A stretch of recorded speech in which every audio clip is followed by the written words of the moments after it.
News 10 NBC closed captioning is sponsored by RCIPA, health providers managing care for 500,000 Rochesterians. Straight ahead, only on News 10 NBC. Live. A Rochester man arrested in Israel returned home tonight. He says a trip to help a Palestinian friend turned into 6 days in prison. Local. Today, they became U.S. citizens. I'm Susan Ashline. It's a day of celebration as more than 50 children are naturalized. And up to the minute. It was Game 5 in the Calder Cup Finals. I'm Rick Hager at the Civic Center in Portland as the Amerks tried to get back on track in their quest for the Cup. Now, this is News 10 NBC.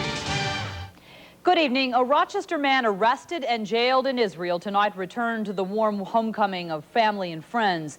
This happened the same day an apparent terrorist attack in Israel left a couple shot to death. The experience of Tom Malthaner is our top story tonight. We caught up with him at the Rochester airport. He says he went to Israel at the invitation of a Palestinian friend to help him prepare his field for planting. Malthaner went as part of a Christian peacemaker team. He says when he and others tried to move olive trees planted in the field by Israeli settlers, a confrontation followed that led to his arrest and 6 days in prison. He says no one knew about his ordeal because of Israel's recent election. All the attention seemed to be on the Israeli election. So our arrest got out about a day or two late as a result. And we think that they were using that time as a time for them to put us under arrest.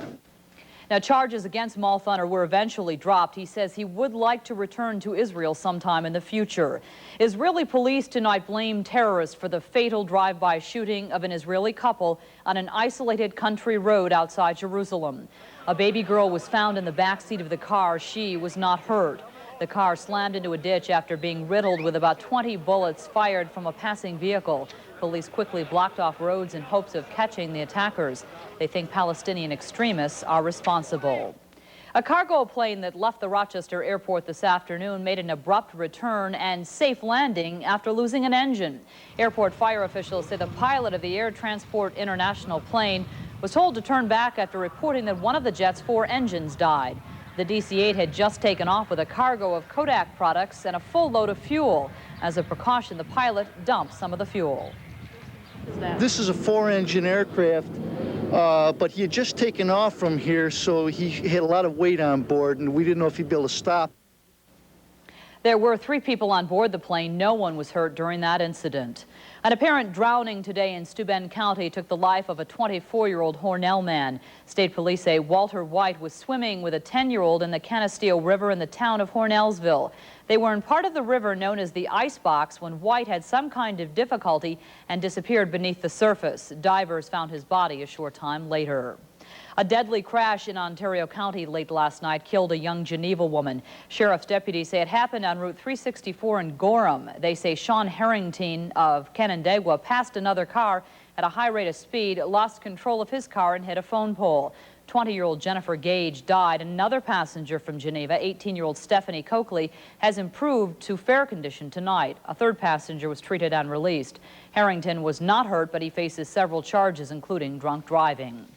A top Justice Department official says federal investigators are committed to solving a string of fires at black churches, even if that means giving church members lie detector tests. Pastors from about 30 southern churches today met with Attorney General Janet Reno. Some complained that the investigation has focused more on church members and clergy than outside suspects.